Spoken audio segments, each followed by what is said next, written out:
Hey guys, in this video I am checking out a lens sent to me by Zonlai. This is the 50mm F1.4.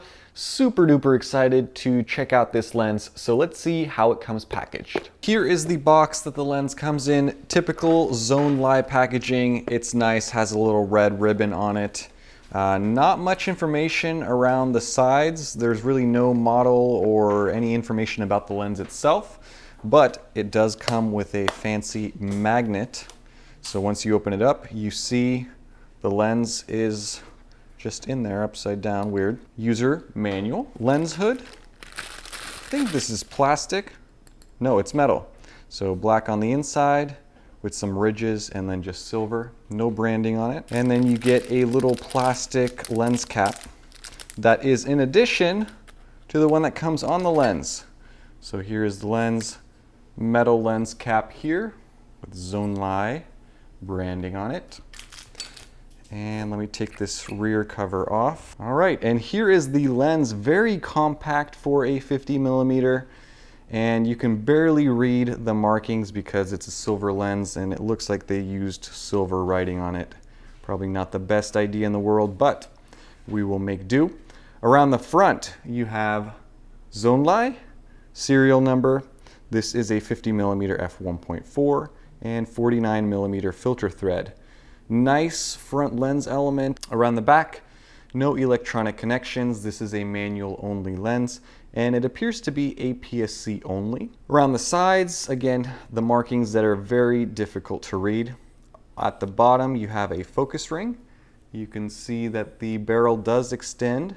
The focus ring is decently lightweight, although towards the end right here, it feels like there's a little bit of graininess, but it gets smooth here. And as far as rotation, you get a little bit less than a 180-degree rotation. Aperture ring is at the very front of the lens, f1.4, you probably can't even read that, all the way to f16.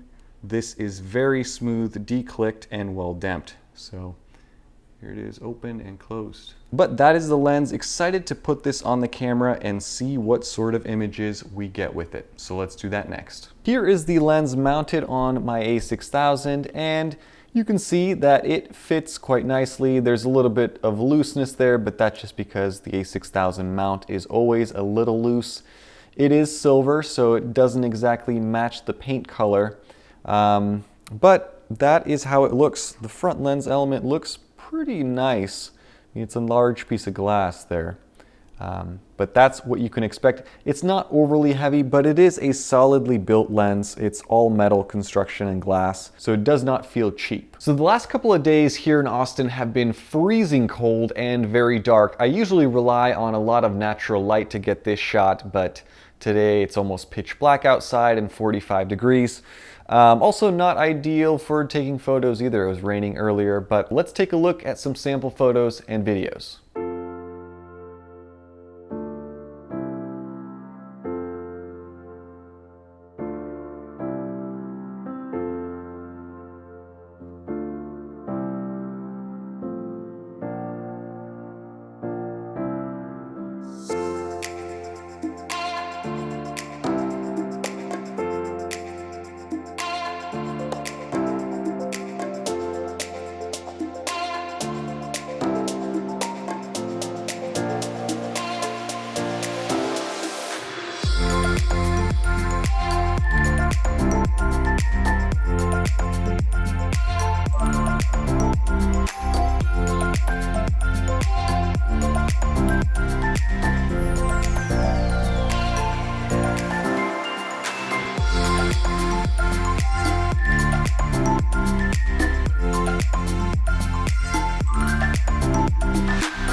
So that is it for the sample photos and videos. They look pretty good. I have to say that the images look nice. They seem to have a decent amount of subject separation.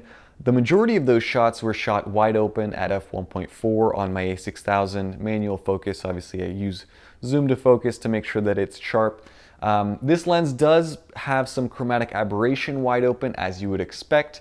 You probably noticed it in the video. So against a bright background, there is a noticeable amount of purple fringing, and you can see that through the viewfinder. Stopped down to f2, the lens is much sharper and the chromatic aberration is less of an issue. So overall, there are 4 key points that I want to mention in this review, and unfortunately, all 4 of them are sort of disappointments with this lens. Number 1 is the color scheme of using silver writing on top of a silver bodied lens just doesn't work out in the field. Not only do you get a lot of reflection from the sun, but it is very, very difficult to read and see where you are focusing using the focus scale. It also makes it tough for you to verify what aperture you are shooting at. The second thing is the focus ring, and I think that that is the single biggest downfall of this lens.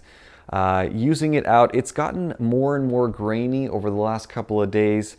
It's just gotten to the point where it almost is starting to feel a little bit more cheap than it is. And when you have the camera pressed up against your eye and you're trying to focus, it's not the most reassuring type of feeling.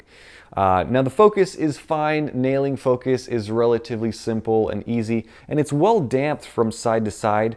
But whatever it is with the way that they designed this, it's just so grainy, especially going counterclockwise for some reason, but even going clockwise, it's nice and grainy until maybe the very middle of the travel of this focus ring. Number 3 is I will mention the Zonlai 52mm that I reviewed a couple of months ago. That lens is amazing. The reason that that lens is amazing is because the colors that you get out of that lens were simply something that you don't really see in other vintage style modern lenses that are manual focus. I was expecting more of the same with this 50mm f1.4, but unfortunately the colors are pretty generic. They match almost all of the other cheaper 50mm manual lenses out there. So you don't get that warm color, you don't get that retro feel to your photos that I was expecting with this lens. And number 4, there are a lot of other manual focus lenses in this focal length. 50mm is very popular, so there are a lot of competitors for this thing. And looking back on all of the other lenses that I've reviewed over the course of doing these videos, I think that the 7 Artisans 55mm f1.4 lens is the one that this thing competes most directly with. And if I'm honest, I prefer that lens over this one simply because of the focus ring. So that is my review of this thing. It is not a bad lens by any means. It's just when you compare it to other lenses out on the market, it just falls a little bit short. A little bit disappointing. I would highly recommend that you guys go out and buy the Zonlai 22mm. Excellent manual lens. But if you're looking for something in this range, the 50 to 55mm, and you're looking for a manual lens that's nice and sharp, I would still pick the 7 Artisans 55 over this Zonlai. Let me know what you guys thought of the sample photos. Let me know if you guys have any experience with this thing. Leave a comment down below. Always interested in reading what you guys have to say. Thank you guys for watching. Thanks for all of the likes, comments, and support. I will see you in the next video. Bye-bye.